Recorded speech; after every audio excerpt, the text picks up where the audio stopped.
Hi, everyone. Thanks for joining us. Today's episode of hashtag Know Your Troc has one of my favorite people in the whole world. He makes me laugh like no one else just by being him. Before I introduce him, I just want to remind those viewers who are maybe joining us for the first time what we're doing here. So, Know Your Troc is our attempt to give you the chance to know a little bit more about our current roster of dancers. We have this really diverse, incredible group of people, and you never really necessarily get to see them besides just wearing their makeup and their wigs. And they're such fantastic humans behind what you see on stage. So we just devised this little thing where we ask them just a few questions so you get to know a little bit more about them. Today, we get to talk with the incredible Jack Furlong over here. So I'm just going to get him started right away. Jack, hi. Hi. Why don't you tell me and everyone else who's watching a little bit about your background? Where are you from, your training before joining the Trocs, and how did you first hear about the company? Well, hi, Isabel. I'm Jack Furlong Jr. I was born in Boston, Massachusetts, and then I spent my formative years growing up in the countryside of Ireland, and then came back and finished school in New York, where I still live, obviously, where the company's based. And I actually trained with a former Russian principal from the Bolshoi and New York City Ballet, Valentina Kozlova, at her conservatory, which is now in Connecticut, but it was on West 54th Street in the same building as Studio 54, which is a really cool experience. And I always knew what the Trocs were when I was training. I mean, like, the videos were just such a big part of, like, I think every young dancer's life, because they were so, especially at that time when I was training, such a big deal, and it was different. And I heard more about the company because of Philip Martin Nelson, who's still in the company, and him and our teachers were friends, so we kind of grew up a little bit training together. And he's the one that really got me kind of wanting to get into the company. And then he kind of told me, like, yo, there's a spot opening. So I sent my email in 6 years ago and been there ever since. Wow. Yeah. So now that you've been with us several years, because, in the process of doing these interviews with everybody, we realize that I get to ask really different questions depending on how long they've been with us. And you are like the perfect person to be that like middle ground where you've been with us several years already, but you haven't been with us for an entire career. You've done other stuff before the Trocs. So in your time with the Trocs already, and for people who watch us a lot, they will notice that you're often tasked with doing a great part of our more slapstick jokes. What is it about your comedy style that you think renders you so accessible to that kind of joke? Was it surprising to you that you were gonna end up doing those roles?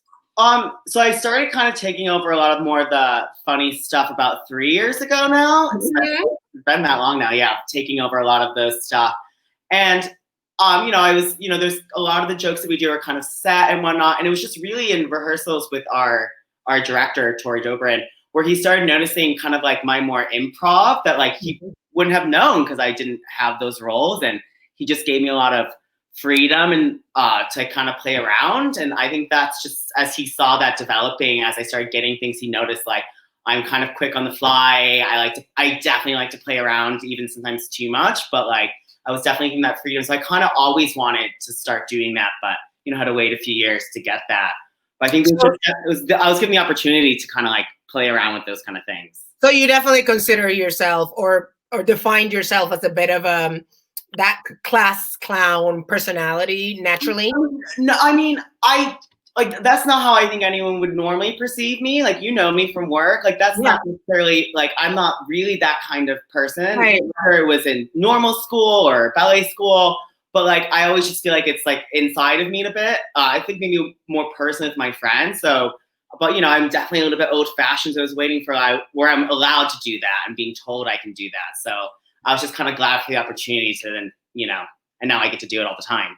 Though this is, like, honestly, I'm honestly interested in knowing this part about you. Do you, like, when you see videos of yourself dancing, because I like crack up every time I see you doing those particular jokes, aside from the incredible dancing that you do. When I see you doing those jokes, because it does come out so naturally. Do you laugh at your antics if you watch a video of us, or do you remember the kind of stuff you pull off on stage, or no? Well, so a lot of time, I mean, a lot of it's obviously thought ahead of time. I think for Right. me, I really try, especially if we're doing a longer run, somewhere like in Japan, or if we're doing 2 weeks in Spain, for instance, or the Joy season in New York. I try to think about what the audience is like, the culture behind that. So I start, really think about that. But it's also just kind of a lot of it's in the moment. Like I kind of feel how the audience is, or, and I change who I'm dancing with, or, and a lot of the, I made a big joke by accident when we were in Italy the last tour in December. I fell on my behind at the end of the beginning of Pataka. Right. I mean, I fall a lot, but in general, always, and just so I think it just kind of works in my favor. I never tried to really push that stuff, but I mean, yeah. So I mean, a lot of it's a little bit of luck, some of things, but no, I don't really think when I look at the videos. When I look at the videos, whether I'm funny, I'm more like criticizing my technique stuff, not really jokes as much. But yeah, you're a classical dancer under in the universe. Yeah, and I'm also like I'm not one of those dancers that love watching videos of me anyway. So I much prefer the feeling of in the moment. Like if I come off stage and you are calling the show and you tell me that was so funny, or I hear from an audience member, I like that. I don't really like to go back and look personally. I'm just always weird about seeing myself on video. I'm sure in a way that actually helps you keep it fresh, though, because you're not impacted or persuaded by the feedback of what you've just seen yourself do. I definitely have to keep it fresh. I'm just not the kind of person that is so codified like that. I have to kind of, with anything I do, even like cleaning the kitchen, like I can't do it in a specific order. I just have to keep it, So that's what to me is great because we tour so much. So I have so many, like what I do in Japan is not what I'm going to do in Mexico, So for me, that's really lovely. Even though it's a lot of times the same moments, to me, there's such different energies. So that's what I like. Awesome. I mean, it definitely comes through in your performance. So it's great to know a little bit more about the background of it. Favorite piece of Trox rap that you've performed in your time? I mean, each one has definitely its moments. But I really just overall like Paquita for me is just doesn't matter if you're the core or it's just the music. Everything in Paquita is just so grand. It's such a great closer. It's going to work. Like it's just such a good staple. You just know it's always going to work. So I think that's why in general, like when those lights come on in the beginning and the music starts, like you just know whether or not you don't feel good that day, it's just gonna work out really well. It's just fabulous. It's just so it's perfect. It's just really done perfectly. Yeah. The jokes are great. It's real, a lot of real dancing in it. So I think that's for me. I just, as much as I love other things, it's just even though it's really tiring, just Paquita's always going to be good. So I think that's for me. Least favorite piece of the Trox rap for you? It's all right. Everybody has one. I've asked this to most people, so I'm keeping tally. Okay. I mean, okay. So in general, I hope I never have to do patterns in space ever again. I did do it a lot in the beginning of my career with Trox, and before my first like real major job was it was right after Merce Cunningham had passed, and I got hired with the Merce Cunningham Trust, and I danced with them for a few months. I don't think they liked me very much, but I did do that for a while. But I think the musicians are really funny. I can't really do that piece anymore for my soul. But in fairness, Swan Lake, even though I have a huge role in it, there are some days where I'm just like, I just don't want to do Swan Lake again. But since I've moved over to my role as the joke one, I'm much more into it because it's actually not as physically challenging anymore. Interesting. I have a little bit more breaks. I do a little bit more. I'm not standing as much. But I know sometimes I'm just like, if I do another Swan Lake, but people just love it. It's another like, but yeah, it's just the Swan Lake's really hard, it's pretty hard. It's so fast. And then just, Really hard, yeah. if you have something wrong with your body, Swan Lake's gonna tell you how hard it is. But I mean, I still I love it. It's hard, and we just do it so much. Got it. During, since we stopped touring so abruptly in mid-March, like so many other people, like everybody else in the country, basically, and we don't know yet when things are going to pick up again. What are you doing to keep yourself in shape or balanced, really, is what I'm trying to say, physically and mentally?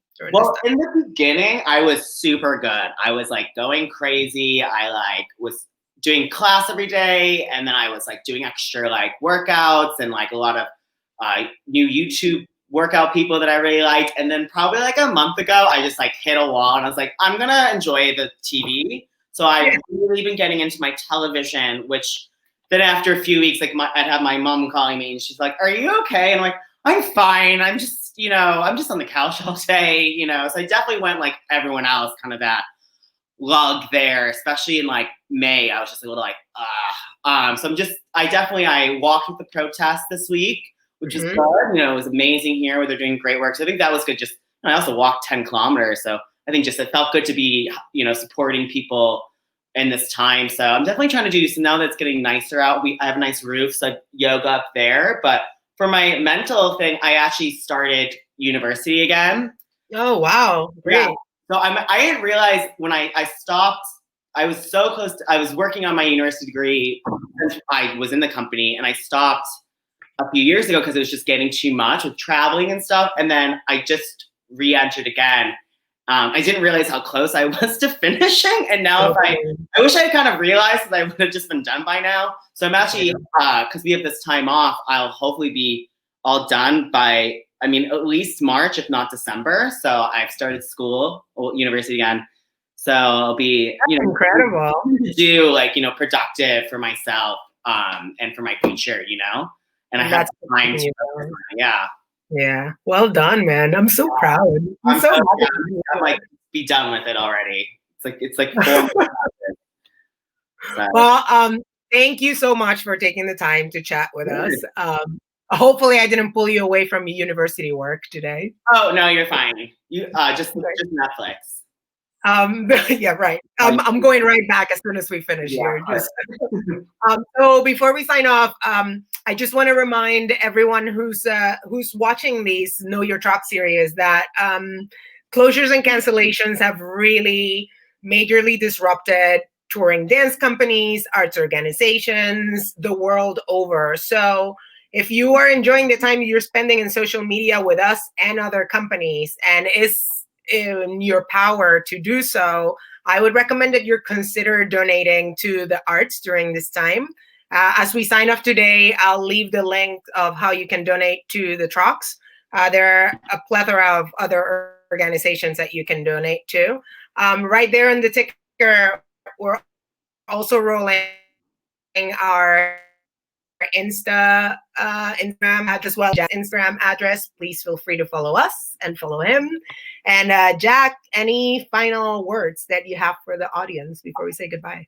Just that I know myself and the rest of the dancers, we just miss all of our audience members and each other, and we'll be back soon. The arts will always prevail, so we hope to be back with you all soon. And just, donate if you can, or share our page with people so we can be back, touring and be in your city soon. Thank you, everyone. Stay safe. Protest all over the country. Peaceful protesting. And educate yourself and others, and keep on trucking. I'm going to leave you with one of my favorite, actually one of everybody's favorite moments in Swan Lake. But it's a short clip, so stay and watch to the end. And thank you, everyone. And thank you, Jack. It was lovely seeing you. Good to see you. Bye.